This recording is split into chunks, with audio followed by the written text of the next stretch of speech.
En 1949, Carl Jung es invitado a escribir el prólogo para la traducción del I Ching de Richard Wilhelm. Para muchos, la mejor traducción de estas enseñanzas ancestrales chinas. Si lo quieren leer al prólogo completo, les dejamos el link en la descripción. Nos parece re importante el abordaje que le da Jung al trabajo oracular, en este caso con el I Ching, pero ya sabemos que también Jung escribió muchas cosas sobre el tarot y demás. En este prólogo, en particular, abre situando dos cosas que a mí me parecieron fundamentales de destacar.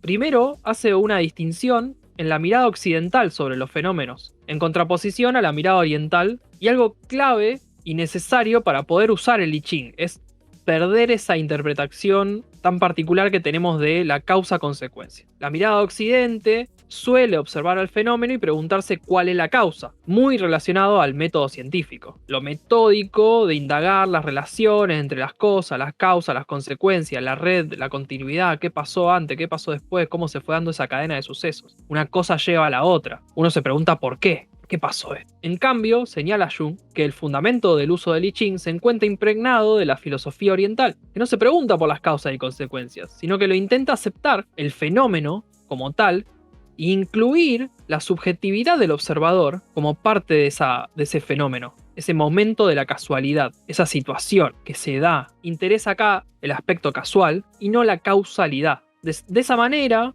uno intenta conectarse con aquello que llamamos azar, y no necesariamente interpretarlo, porque es muy difícil interpretar el azar, pero sí hacer formar parte, digamos, hacerse una pregunta sobre ello.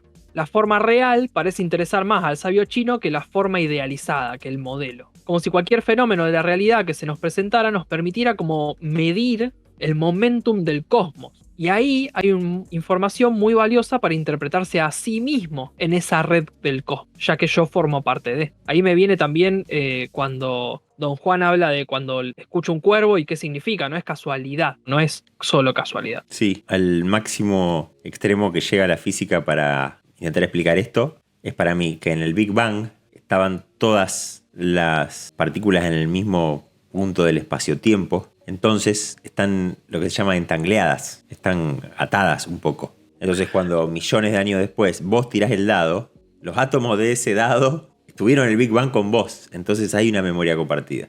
Sí, el entanglement del partícula. Bueno, ahora la física, esto está escrito en 1949, pero ahora la física empieza a dar cuenta de esto, ¿no? De cómo hay realmente una asociación fenomenológica entre todo lo que está pasando. El otro concepto que nos trae, que quiero destacar de ese prólogo, que es re largo y está re bueno leerlo, porque Jung hace una tirada entera de I Ching y la va explicando, es muy rico. Él nos introduce ahí la idea de sincronicidad, un concepto que dicho por él mismo es lo opuesto a la causalidad. Nos dice Jung que la sincronicidad considera que la coincidencia de los hechos en el espacio-tiempo significa algo más que un mero azar. Es decir, hay una peculiar interdependencia entre todos los hechos, entre sí, como los estados subjetivos de los observadores. De esa manera, como los hechos son objetivos, podemos utilizar el lanzamiento de las monedas, los dados, las cartas, el tarot, la carta astral, incluso la profunda voz de la naturaleza, para en un momento determinado, en un espacio-tiempo determinado, trabajar sobre mi subjetividad, que está enlazada con ese fenómeno que está sucediendo. Para dar un ejemplo, una tirada de tarot es un hecho objetivo, salió esta carta. Yo como observador estoy vinculado a esa tirada, a esa carta en particular, a ese momento en particular, y por lo tanto puedo utilizar esto como una puerta de entrada a mi propia subjetividad, ya que yo formo parte del fenómeno. Y la finalidad del método oracular, dice Jung, y yo comparto, es el conocimiento de uno mismo, lo mismo que mirar los astros, como vos decís, ¿no? Porque, como ya dijimos en el primer capítulo de nuestro podcast, la realidad la creamos desde nuestra visión de la misma. Tenemos muchísimo más para decir sobre el tarot, el I Ching, los arquetipos y Jung, y es un tema que a mí particularmente me encanta, así que si les interesa que sigamos haciendo más sobre este tema, nos lo dejen en los comentarios cuál tema. Muy bien. Para concretar esta parte, llevarlo un poquito a lo práctico, a lo concreto, les quiero compartir sobre cómo yo juego un poco con los arquetipos, cómo yo exploro mi subjetividad en el contacto con el afuera. Pero hay que tener en cuenta que para mí la imaginación sostenida reprograma la mente. Es una herramienta divertida, útil e iluminadora. La imaginación puede no ser verdad, Pero la verdad es alcanzable explorando este juego conscientemente. O sea, no es que lo que imaginamos es cierto, pero a través de la exploración de lo que imaginamos podemos llegar a lo cierto. El otro día veía un video o leía algo, ya no me acuerdo bien, que hablaba de cómo para prepararse ante una situación, incluso de destreza física, si uno va como imaginándose el momento, la mecánica, digamos, qué tenía que hacer, qué sé yo, como preparándose, imaginándoselo, eventualmente cuando lo tiene que hacer, no hay una garantía de que va a salir así, ¿no? No es la verdad, pero se acerca uno más de alguna manera a esa verdad. Después hay que entrenar, hay que poner, pero concentrar la imaginación en el hacer ayuda a que ese hacer se cumpla de una manera determinada, un poco relacionado con lo que dijimos de la visión, ¿no? El sueño. Además, me parece que este ejercicio ayuda a adquirir cierta coherencia o integridad en uno mismo. ¿Por qué? La persona que vos eras de joven y que ahora te avergüenza haber sido, es un personaje de tu psiquis que cumple o cumplió una función. Entonces, con este tipo de ejercicio imaginativo uno puede integrar esa parte de su pasado sin identificarse por completa. Esto es yo, pero no es yo. Ya lo van a ver. El sistema que yo estoy usando ahora, que habla de mí y del momento en el que estoy. Cada uno de estos va desarrollando sus propios arquetipos, parte de la subjetividad. El que uso yo ahora es monje, paladín y mago. Un tono de fantasía medieval, como me gusta, pero es clave que uno se hable a sí mismo en su lenguaje, porque si no, ¿a qué estás jugando? El monje diría que canaliza mi obsesión. El monje no es laxo porque simplemente se relaja, sino que aplica disciplina y concentración a estos movimientos de tensar y relajar. Fortalece y elonga. Se podría decir que hay un compromiso rígido con la flexibilidad y un compromiso flexible con la rigidez. Después viene el paladín. En mi versión anterior de estos arquetipos, porque uno va mutando de acuerdo a la situación en la que está, con qué arquetipos quiere conectar. Recordemos que esto tiene mucho que ver con el tiempo, con el momentum del cosmos, como decía Porlo. Mi versión anterior esta era un chamán, que le agregaba otra beta, una cosa más de ritual colectivo, de enraizamiento de árboles, pero el paladín es menos neutral. El paladín se ve a sí mismo al menos del lado del bien, del lado de la virtud. Ahí entra el tema de la fe, el tema de su concepción de la luz, pero hay una cosa más intencionalmente positiva del lado del paladín. Y después, en mi tríada, es completada por el mago, que ahí yo le meto mi parte programadora, matemática, la parte Dungeon Master, la parte estratega que juega las cartitas, la parte que escribe, la que diseña juegos.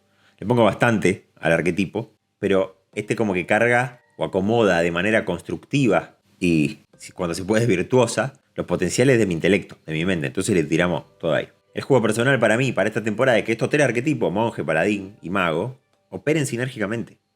Que se compensen las debilidades, que se empoderen las fortalezas y que cada uno pueda expresar su autenticidad. La forma en la que yo me relaciono con estos es que en lo concreto intento ponerme su sombrero. Trato de ponerme la máscara, encarnar el personaje. Para una actividad como puede ser lavar los platos, invoco al monje, que aún iluminado quiere cortar leña, cargar agua y hacer estas tareas mundanas con presencia. Él me brinda la postura apropiada, entonces hago yoga cuando lavo los platos, respiro abdominalmente. Pero hay que tener en cuenta a los demás también, no identificarse completamente con uno. Si el mago está con hambre de información, mientras lavo los platos me puedo poner un podcast y alimento ahí la neura. Pero como lo importante es que los platos se laven, que esta ida y vuelta en cómo los lavo no me detenga y que me recuerda a mis prioridades de que los platos deben estar lavados para mantener la integridad higiénica de la casa, es el paladín. Este es mi juego de esta temporada. Para mí siempre es re importante cuando uno trabaja con arquetipos y está buenísimo el ejemplo que das porque cada uno tiene que ir generando su sistema, ¿no? Pero este es un buen ejemplo. Está bueno verlo como un juego y entender que el objetivo es superar el arquetipo. Porque vos decías, fui cambiando, ¿no? También de alguna manera lo vas como superando.